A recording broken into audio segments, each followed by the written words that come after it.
Welcome in to TNC Radio.live. This is Clutch Time Sports. And now here are your hosts, Anderson and Banker. Good evening, truckers. All you beautiful people out there on the highways, byways, and the freeways. Thank you. I'm Ivan Anderson along with my main man, Mr. Josh Banker. JB, it is a nice 71 degrees, and it hasn't rained in actually, 4 days, I believe now. Yeah, here in Southern California, we're just so thankful that all of the winter weather has finally surpassed us. But yeah, we're really living the hard life down here. That's for sure. I was out for a run, got a little exercise. It was nice to be out again. But the other day, I don't know if you felt that wind. That was like, it was really dry, but it was very powerful.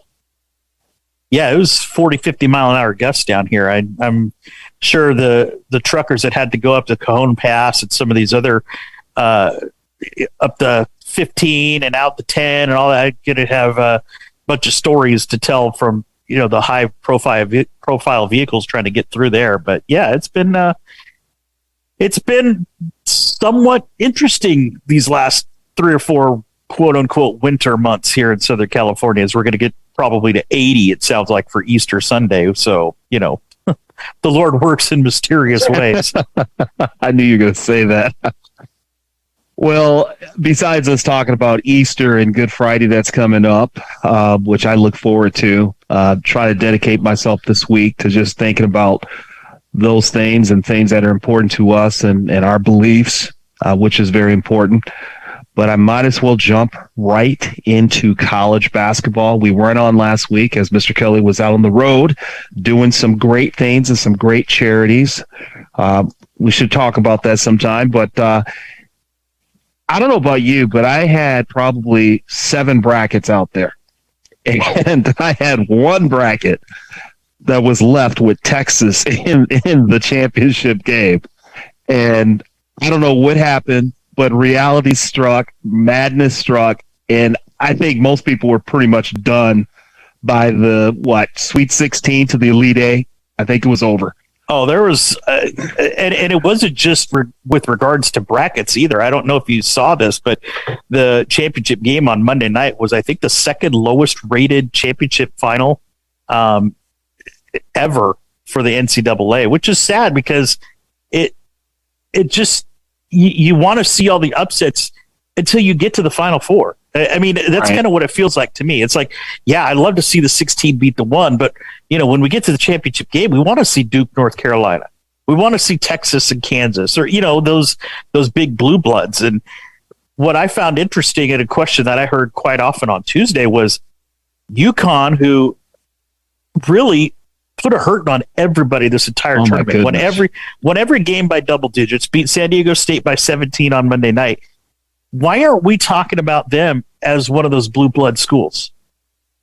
And we should be. They're ranked up there. I think they have 5 championships now. Yeah, they've 5 since 1999, which is the most of any school within that time period. So why don't we consider them a UCLA or a, like I said, North Carolina or Duke? Because you don't often think of them in that breadth, and maybe because it's, a smaller state and maybe a smaller school, but their results are second to none. And you make a very good point. UConn has always been great. They've been great for women. They've done a great job for men. Gino was a great coach back in the heyday when they were really, really strong. And, there's ebb and flows. But look at Duke. Duke is on its way down. But you're right. They're not going to count Duke out without Coach K being there. They're still not going to count them out, but they will count Connecticut out. And I didn't like the fact that Connecticut was in the rankings throughout the year. They were always between 9 and 10. They never broke the top 5. And the question I have for you is, it was, and you have to admit this, it was the strangest seeding for number ones in the tournament I've ever seen. Alabama, Houston, Purdue, and Kansas. I could go with 2 of the 4, but we both talked about how weird that was, and look how it played out. Well, Purdue didn't even make it out of the first round. I don't know if saying it is weird is probably the right way of saying it. I think the issue is, and we talked about this even before the tournament started, we thought that this was as big a crapshoot as there ever was as to who the, winner of this whole tournament was going to be. And so in that regard, I can make an argument against any one of those top 4 seeds and put somebody else in there. But again, you throw 4 other teams as top seeds, and I can make an argument again for the top 4 seeds that are actually there, that started the tournament. So, I mean, there's not a whole lot of ebb and flow to it because, were so many teams that were number 1 ranked at some point during the season. So, ultimately, I guess it just comes down to who's playing the best at the end of the regular season in their conference tournament. So, you had to put Alabama there. You kind of had to put Houston there. I mean, but again, there's many arguments for other schools that could have been on that top line. And, you fast forward to the Final Four and you got no seed higher than 4 in the Final Four. So, I mean, it's just crazy. Well, one thing that college continues to be, it continues to be the place that you have no idea what's going to happen. It's not the NBA. And it also shows you, too, this tournament really showed you this year how you cannot see every kid out there. I mean, Florida Atlantic, those kids could have played on any one of those other teams. But the coaches don't get out there. They can't get to every place. And so you wind up having these stars go to these schools that you never heard of. I mean, think of somebody like Dwayne Wade. Why was Dwayne Wade not heavily recruited coming out of high school? Yeah, he went to Marquette. Yeah, he got to, I think, Elite Eight or Final Four with Marquette. But no one would have thought of Dwayne Wade being one of the top 75 best players in the NBA. I mean, it's the way they recruit, how they recruit, and I'm saying it from a little bit of bias because I'm going through it with my son right now. And I'm telling you, you have this idea of what a player is and what he's going to be. Florida Atlantic showed you had no idea what a player is going to be and how they're going to wind up performing. Well, and it goes to show you, too, you don't have to have one spectacular player on a team to get to the Final Four because Florida Atlantic, can you name 81 superstar on that team? No. I mean, they just played great as a team. And, that's what's, I think, going to be scary for the rest of the college, at least the men's college basketball landscape. UConn is young. They're going to be around a while. I mean, Sonogo is an absolute beast. So I don't, barring injuries, don't expect Connecticut to be any lower than a 4 seed perhaps next year. And San Diego State's going to be good again too. So don't count them out either. And Florida Atlantic, who knows? Wouldn't that be interesting to see all 4 of those Final Four teams back in the Final Four next year? That would be awesome. And I'm going to say this, and we got to talk about the women's real quick in this first segment. Yeah. But the thing that UConn did really well, and I loved what they did, was bring the 9-man rotation back. And that has not happened in college, high school, or the NBA probably in about 24, 25 years. And I'm telling you, there was no way you were going to beat UConn. I mean, within 5 or 6 minutes of every game, they put a fresh four legs out there on the court. It's like if you're a 6-man rotation or a 7-man rotation, you can't play against that. And those guys that come in, trust me, they're starters on other D1 schools. So now we got to talk about Reese and LSU and Iowa. That was a great game. I watched that game on Sunday, and I had fun watching that game, even though they wind up beating them. LSU wound up beating them 102-85. Did you get a look at that game at all? I saw highlights. I was not available to watch that game that night, but I would sure pay to watch Caitlin Clark and Angel Reese go at it any day of the week, whether it's in the WNBA or the NCAA. And if they're not both in the WNBA here in the next couple of years, and that's a tragedy above tragedies. But Iowa defeating South Carolina, ending their perfect season. I mean, there are tons of great stories in the women's tournament too. I mean, Dawn Staley is on her way with South Carolina to being another Pat Summers or up there with Connecticut. She played this game. She was one of Philadelphia's best players, probably the WNBA's one of the best premier guards that ever played the game. And she really knows how to coach, and she is showing her coaching chops. And in my opinion, Iowa really overperformed. I mean, Caitlin's just ridiculous. She is the Steph Curry of women's basketball.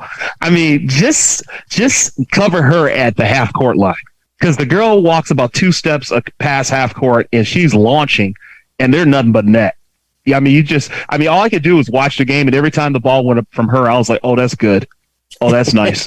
Oh, that's good." It's such a quick release too. I mean, she's got that. She had 19 threes attempted in that final game, geez. made 8 of them, scored 30 points, had 8 assists, both leading the team. But you got to make sure that you're not falling asleep on her as a passer too, because she's just as good passing the ball as she is shooting it. But I tell you what, as far as LSU is concerned, I know Angel Reese is getting a lot of the attention because she's nicknamed the Cajun Barbie or whatever her nickname is. But she had 4 other teammates at double figures in the finale. So, I mean, LSU's, whole team contributed. I mean, when you score 102 points, I mean, obviously you're going to need a bunch of different contributions. But, yeah, it was kind of nice to see that fun, up and down, quick-paced women's game in that,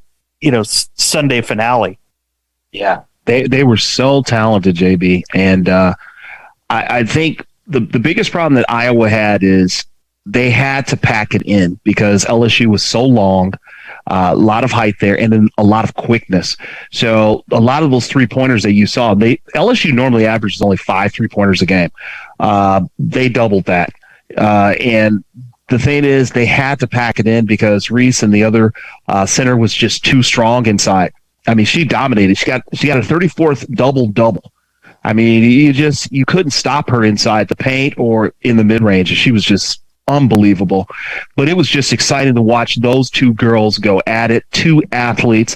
And I tell you what, if the WNBA could can that, oh my goodness, it would be fun. That could be the Magic Bird rivalry of the WNBA if they really play that right. Oh my goodness, those 2 can go at it, and they're so opposite. You get such different things from them. But hats off to Iowa, hats off to LSU, and the tournament as a whole. I thought the women's tournament was fun. I thought the men's tournament got to get better seeding. I think you got to stop thinking what you don't know when it comes to madness. Nobody does, and we've seen that. All right, we're going to take a break in our second quarter. We got Mr. Kelly's Corner coming up. You listen to Clutch Time Sports on TNCRadio.live.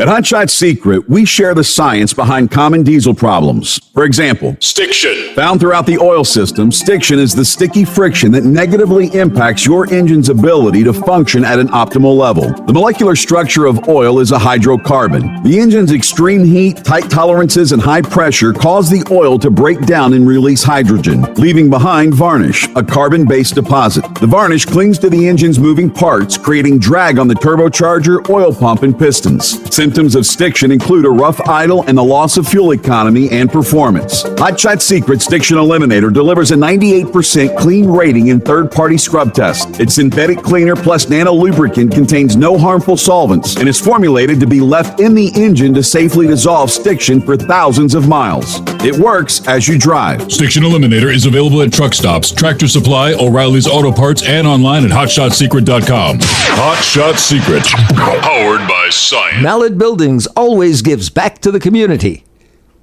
At the recent Night at the Gatsby Gala, which was presented by McNeese to benefit the McNeese Athletic Foundation, Lee Malek donated over $23,000. His generosity and continued support will serve the student athletes, coaches, and support staffs well into the future. Lee Mallet is dedicated to building a better McNeese and a better Louisiana. Catch Mind Your Trucking Business Thursday at 7 p.m. Eastern with James Rogers, Jamie Irvine, and Tom Kelly. They provide expert advice about starting, operating, and growing a professional trucking business. It's Mind Your Trucking Business on TNCRadio.live.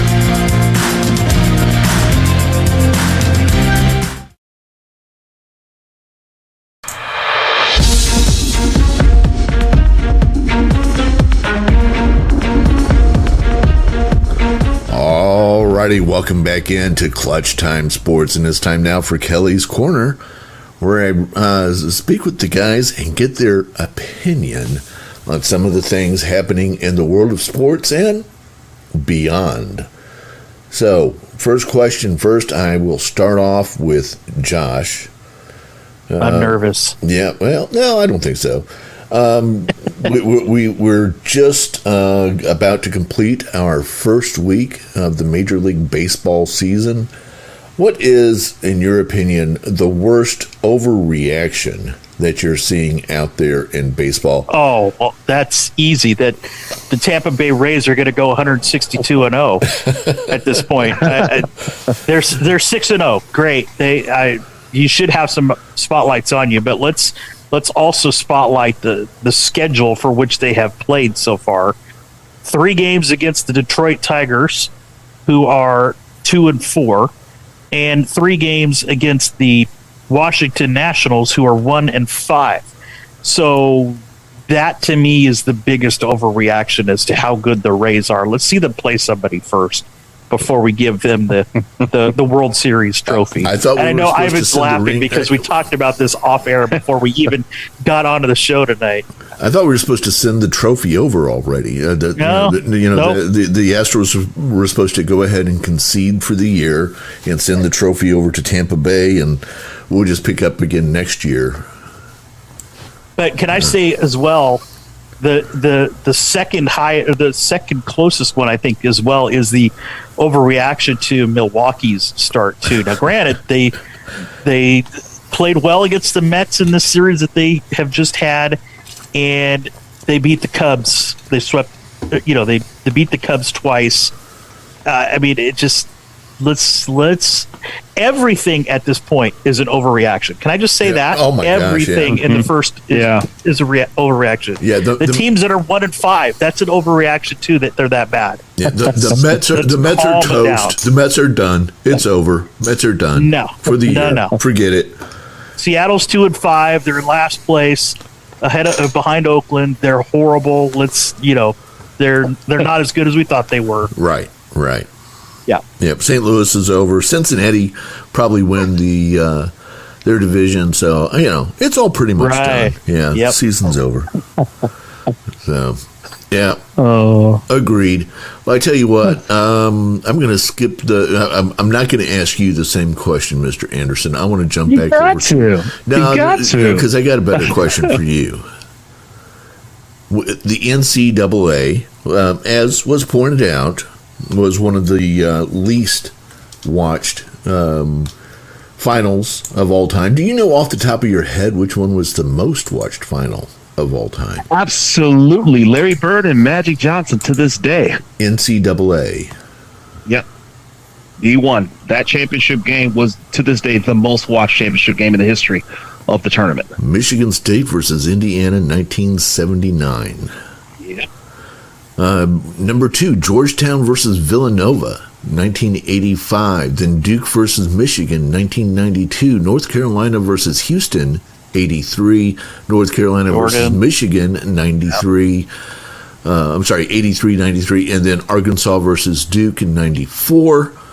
North Carolina versus Georgetown, 82. Now, what have you picked up? Everything that I've said is from 79 to 95. Blue Bloods. Those were the big time. So when you asked the question earlier about UConn, they weren't part of that when the NCAA was so big. And not that it's not big now, but they weren't part of that. But my question for you there is the NBA Finals drew less than 1/3 of the last NBA final, drew less than 1/3 of the last NCAA final last week, which says, even though it was one of the least watched, it is still watched by 3 times more people than the NBA final. Is NCAA basketball better than NBA basketball, and why? You asking that for me? Yes. Yeah, it actually isn't. And what you have is, it's kind of like the NFL. It's a limited time. It comes once a year for 3 weeks, and it goes off. And so everybody I don't care if you don't play or watch it. You get a bracket and you enjoy it, and then it's done. As the NBA, it starts in October and it runs all the way through June. And it's just the way it is. You've got 82 games versus a college kid is playing 39 to 42 games, and then you go through the tournament, and that's it. Well, and to add on to that, Ivan, the NBA playoffs goes for basically 2 months. Exactly. Well. So what you're getting a climax of one game for the NCAA national championship tournament. It's just one game. It's not a best out of 7 either. So I can understand your reasoning with that. Absolutely. Then let me ask you, Josh, is NCAA better than NBA basketball? And if so, why? No, I agree with Ivan. To me, the length of a season for the now, if you want to talk about like the purity of the game, yes, I think college basketball is a purer game than the NBA, but this is a subjective question for me. Entertainment wise, I still prefer watching an NBA game over any college basketball game, unless it's a big rivalry game like a Duke North Carolina or something like that. I almost always will at least put my eyes on that for a little while. But even if my team is not in the NBA finals, I'm still watching that because to me, I want to see all of these superstars. And that goes back to your listing of the highest watched in NCAA finals. All of those teams had a superstar on those teams. You had the Magic Bird, you had Ewing of Georgetown, you had Jordan in the 80s, you had all of these guys that were big household names. Now that everything is just so oversaturated in media these days that to have the second lowest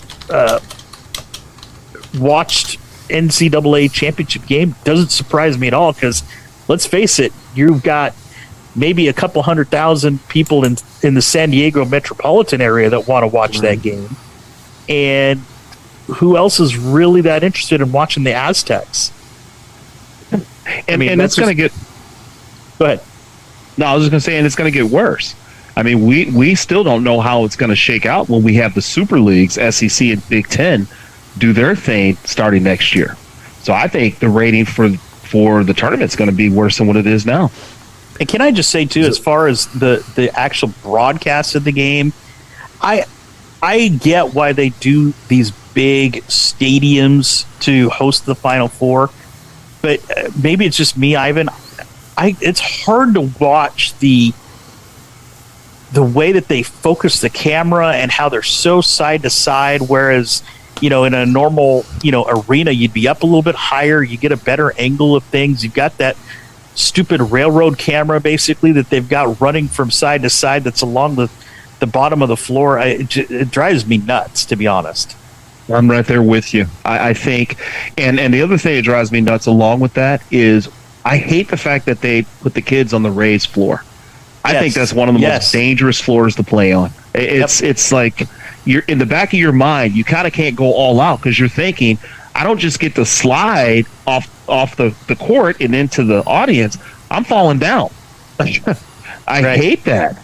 Yeah, I agree. Yeah, and where they played, of course, here in Houston is not a basketball stadium. Right. It's part of the convention center. So. Yep. All right, guys. Could you, for me, either of you, as a part of this overall discussion, name for me at least 2 players who are in the NBA right now who played for UConn? Oh, wow. Well, Jalen Suggs. Good job, man. For the Orlando Magic. And nope, that are playing right now. Oh, the guy that was playing, but he's not playing anymore, was the point guard from Charlotte. Got moved to Boston. I just forgot his name. Kemba Walker, but I think he's not playing in the NBA right now, is he? No. Nope. Wow. He's been gone for a while, even. Jalen Suggs played for Gonzaga, so that's not right. Yeah, Zags. Now that I say that, I don't think there has been an NBA player from UConn probably in the NBA probably within 2 or 3 years. There are three, or there are four actually right now, and none of them are exactly what I would call household names. Andrew Drummond, James Bergknight, Rudy Gay, and Tyrese Martin. Yeah, Rudy Gay and Drummond still are names. They're still. I mean, come on, Drummond's 6'11", and Rudy Gay is a nice inside-out guy. He's a good. I think they play him as as a small forward to a shooting guard. I believe that's what they play him at. Yep. But I'm just saying. You wonder why this particular game wasn't watched. I mean, if we had a history of All-Stars coming out of Connecticut. But as you guys just demonstrated, very difficult to come up with the names of all stars out of Connecticut. Well, I mean, Ray Allen and Rip Hamilton come to mind right away for those, but you're talking 20 years ago now. So I mean, you're right. They haven't been relevant as far as producing superstars as of late, but they've won, like I said, 5 championships within the last 24 years. I'm just trying to figure out from our little discussion here why this particular game was lower rated, and I still find NCAA basketball a lot more exciting to watch than NBA basketball, and a lot of people do. Okay. Well, I find the first. I agree with you on certain things. I mean, I don't really watch the first 25 to 30 games, and I kind of tune in. I really start tuning in just before the All-Star break. Okay, I got 2 more questions here. I'm almost out of time, so let me hit these questions real quick. First of all, a factual question: who is the all-time assist leader for San Diego State? Tony Gwynn. Tony Gwynn is correct. Good job, man. Ding. Good sports question. Isn't that a great trivia question? Yeah, and Tony Gwynn was awesome too. Yeah, and was drafted actually to play for the Clippers back when they were still in San Diego. Yep. Instead, he decided to try baseball, and he did all right. No, really? He did okay. All right, last question here, and I'm going to toss this one to Josh.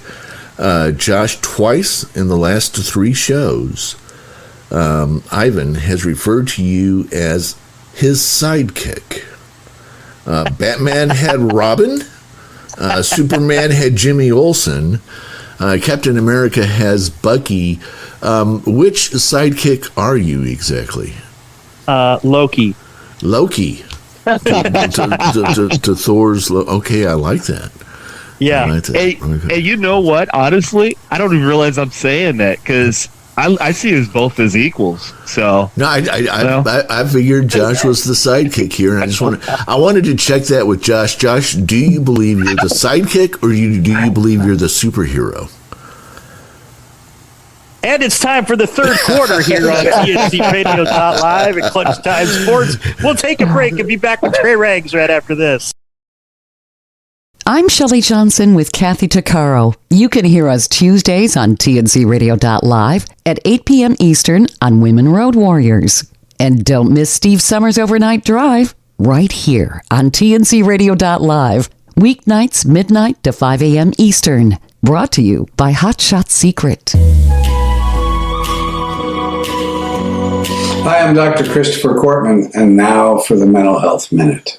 2 factory workers heard the bell for lunch, and one of the gentlemen grabs his lunch bag and tears into it and picks out his sandwich, and he unwraps the cellophane and he excitedly peeks under the bread and he says, peanut butter. I hate peanut butter.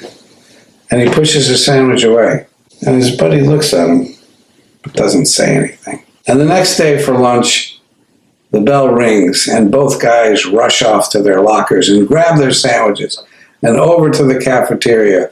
And again, the one gentleman unwraps his sandwich and tears open the cellophane and peeks under the bread and says, peanut butter. I hate peanut butter. And he pushes it away and refuses to eat his lunch.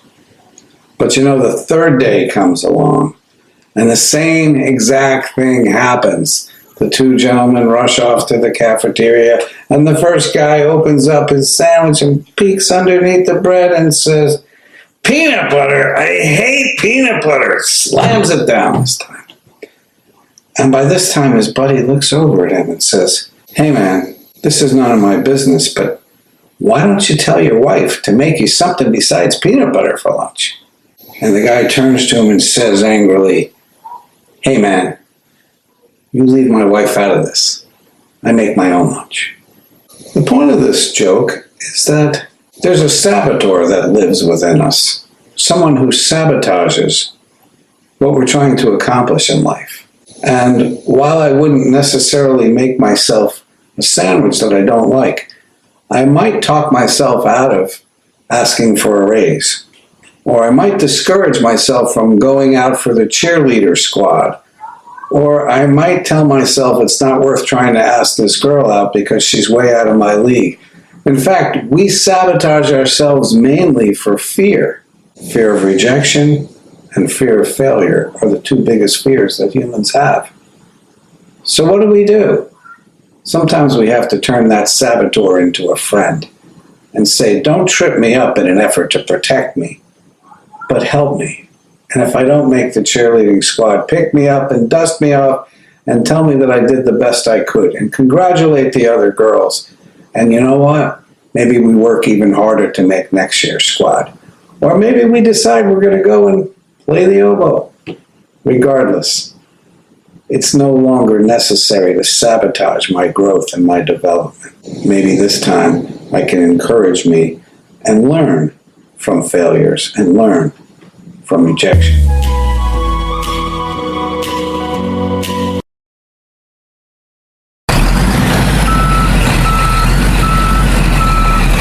For the latest in traffic, weather, and information, catch the Morning Grind weekdays right here on tncradio.live.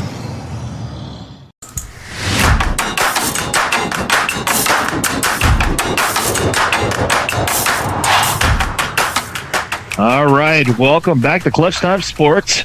Ivan Anderson along with Josh Baker. Well, guys, we haven't done this in a while. We've, been dealing with baseball and all that wonderful stuff, but it's time to bring it back. That's because in the last 4 years, we done won Trey Rings. It's good to be back in my familiar comfy chair. I got my Trey Rings right here. I got my Trey cups of coffee. No, actually, I don't. I don't drink coffee.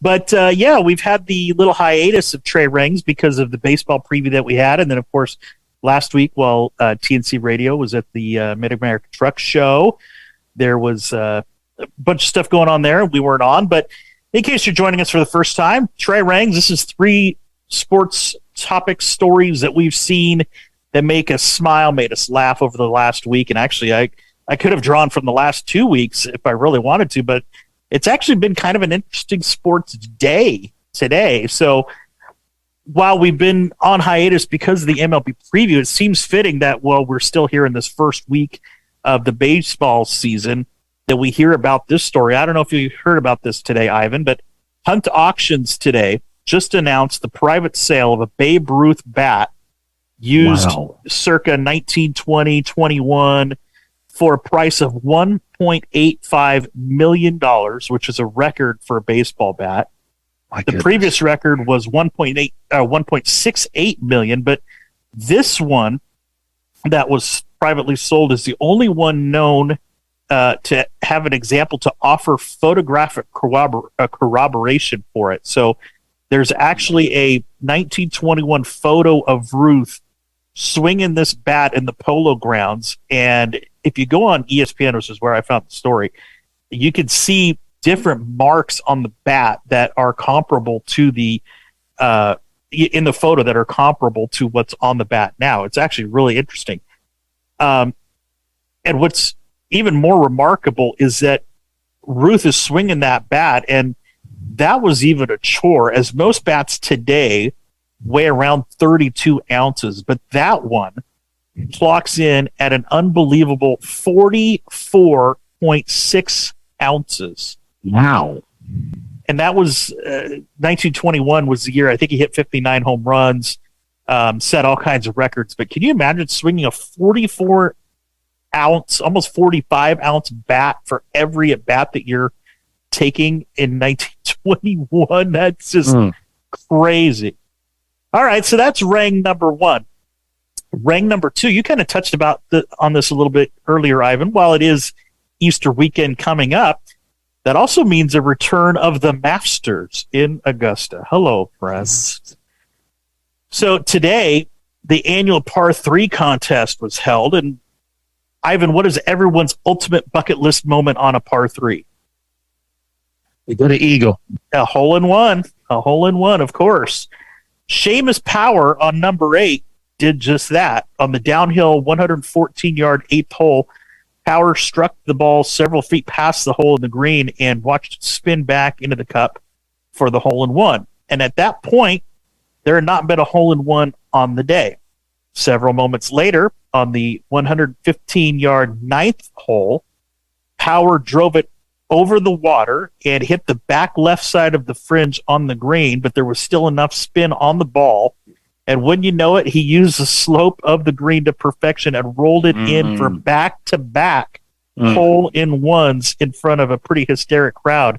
And what was remarkable is that he had 2, but there were 5 holes-in-one on the day in the par 3 contest today. Wow. Nuts. Crazy. Wow. And we get that starting tomorrow, the Masters in Georgia. Tiger's playing there again this year. We'll see how many more of those he has left in him. But the most important rang of the day. Sorry, I got to say it right. The most important rang of the day. Rang number 3. Ivan, I'm pretty sure you know where I'm going to go with this, but maybe you forgot. WrestleMania 39 is in the books. Yours truly and his brother were there this past weekend at SoFi Stadium. And while there were several highlights I could choose from, there are 2 in particular that stuck out for me. Now, several months ago, I don't know if you remember, Ivan, we highlighted the fact that John Cena was far and away the most generous when it came to supplying wishes for kids as part of the Make-A-Wish Foundation. Well, Saturday, his match opened the entire weekend show. And while the fanfare is usually built around the performer, what he did was he had a dozen Make-A-Wish kids on the stage join him for his entrance. It was a pretty cool moment to see his music go off, fireworks, all this stuff, and then here are these 12 Make-A-Wish kids that all had his gear on, and he's out there giving them high fives. I mean, it was really cool. Like, that's just we've talked about like James Harden doing special things for fans and stuff like that, but to make them front and center like that in front of they said there were over 80,000 people there both days, but see, that was just remarkable. A lot of fun. But the improv of the weekend, however, goes to our main man Snoop Dogg, who was a co-host of the event alongside wrestler The Miz.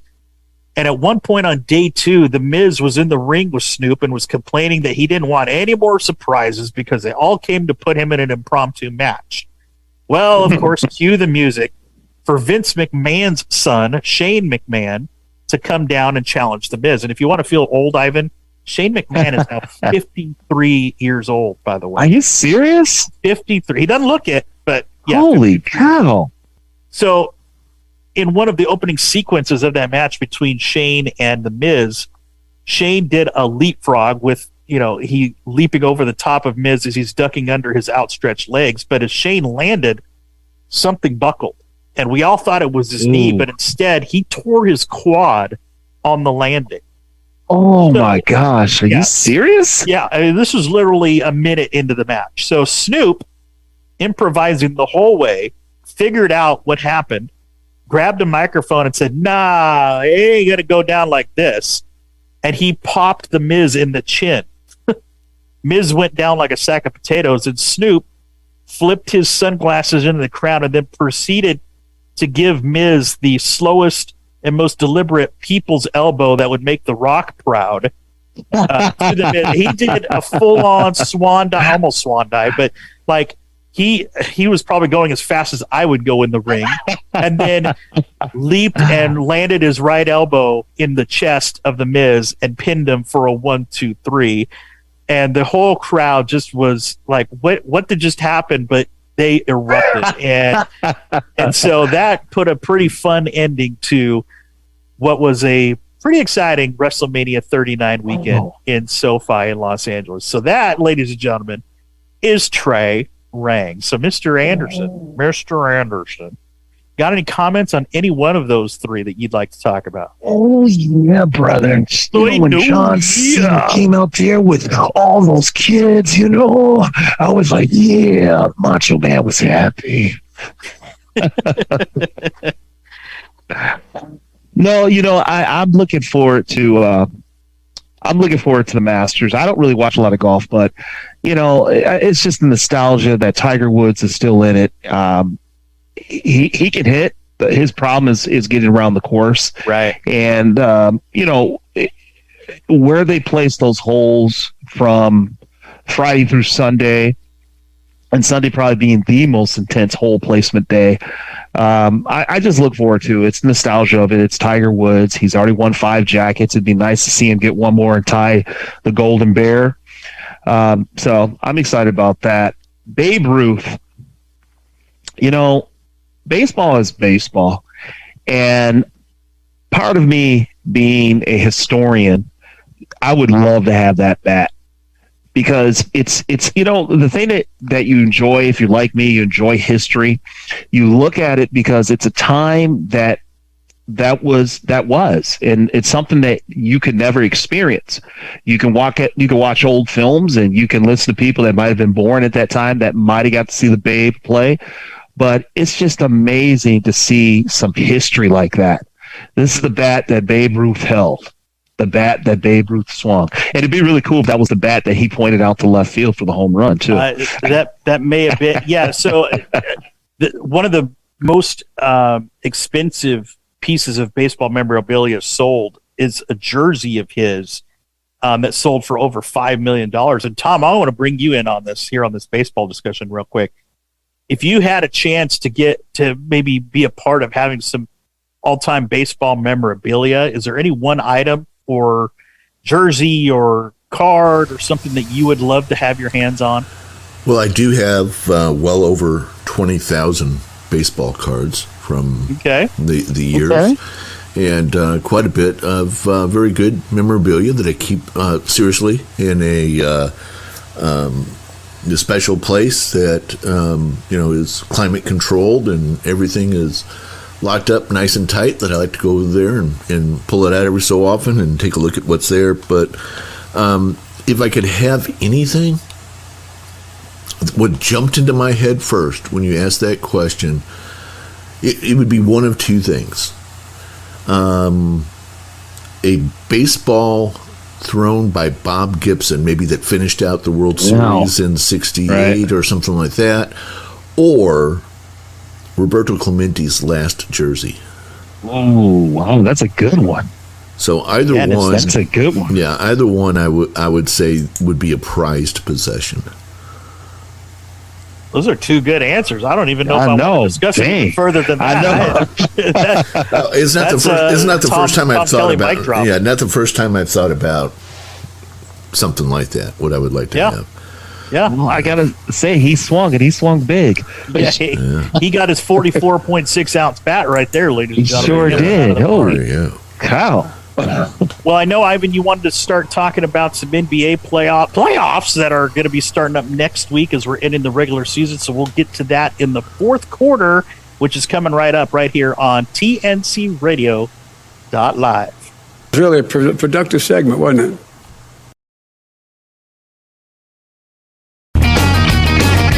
Catch Landline Now every night at 11 p.m. Eastern Time, along with an encore presentation weekdays at noon, right here on TNCRadio.live. This info blog on TNCRadio.live is brought to you by the Truckers Network at app.thetruckersnetwork.net. 4 things truck drivers need to know about motor truck cargo insurance. Motor truck cargo legal liability insurance, also referred to as cargo insurance, covers the loss or damage to the freight you're hauling. When hauling cargo, there's always a risk that it could be damaged or stolen. While there are no legal requirements to have cargo insurance, it is highly recommended to better protect yourself and the goods you're hauling. What is cargo insurance? Cargo insurance protects you from financial loss if the freight you're hauling gets damaged or lost. In the event of an accident, cargo insurance pays for the amount you're insured for only if the event is covered. Cargo damage resulting from collision, accidents, fire, and spoilage are examples of covered events in most cargo policies. Benefits of cargo insurance. When hauling cargo, someone's paying you to safely deliver someone's assets from point A to point B. The main benefit of motor truck cargo insurance is that you reduce financial loss if the cargo you're hauling gets damaged. Also, purchasing cargo insurance gives you a peace of mind knowing that you're covered if your cargo gets damaged. How is cargo premium determined? The motor truck cargo rate depends on the type of cargo you're hauling. The classifications include dry van freight, flatbed freight, refrigerated freight or reefer, autos, household goods mover, and hazmat. As there are many different cargo classifications for a motor carrier, discuss with your agent the type of freight you intend on hauling. Insurance carriers generally classify motor carriers with the highest commodities hauled. So even if you only intend to haul autos 5% of the time and 95% of the time flatbed freight, your premium will be based on an auto hauler. This is why it's so important to talk with your agent about everything you'll be hauling. This ensures that the policy is written the correct way and excludes nothing that you intend to haul. Nobody wants to be stuck with a cargo claim commodity that's not covered under their policy. Please note that the coverages, limits, and explanations of coverages mentioned here can differ with every motor truck cargo policy depending on the type of cargo hauled and carrier requirements. Please discuss what is included and what can be added on or endorsed to your policy or quote with your current agent. What limits are you required to carry? There are many factors that determine the cargo limit a motor carrier should carry. Unlike commercial auto liability, generally the shipper who owns the freight will provide you with a minimum limit required to haul a load for them, not the federal government.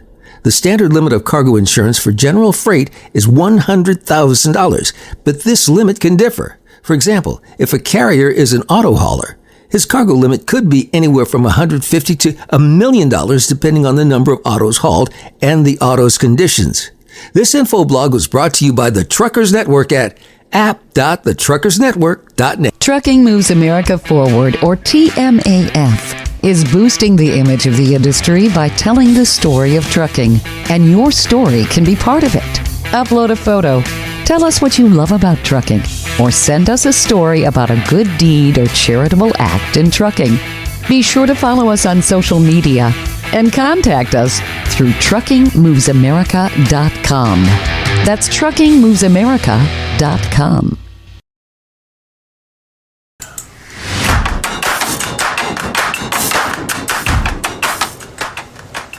Well, welcome back. We actually were off air just talking about some sports memorabilia, and that was pretty fun. It was very exciting. You guys should have caught that segment. There's a lot of great segments off air, and yeah, that's real fun. But I can't believe the NBA season is only basically 9 days from wrapping up. Yeah. This weekend ends it pretty much. Yeah. That's right. So the Lakers and the Clippers play tonight, which is going to be a huge game because I think the Lakers and Clippers, I don't know if anybody else is tied in that. I haven't really looked it up or anything, but I know the Lakers and Clippers are tied. And LeBron just went ballistic yesterday to get them over that overtime victory against the Utah Jazz, recording another 40-point game. But, yeah, I mean, dude, at 38 years old, this guy is putting up numbers like he was putting up like he was 28, 29 years old. It's crazy. That ankle injury, keeping him out for 2-3 weeks as it's been, may have been the biggest blessing in disguise for the Lakers at this point, because AD not only got himself going and gave LeBron a chance to rest, but kept them in it, and now you're right, they're tied with the Clippers for the number 6 seed, but the Clippers have the tiebreak over them. Both of them are half a game behind Golden State for the number 5 seed, but right behind the Clippers and Lakers. New Orleans only a game behind. The T-Wolves are a game and a half behind those two teams.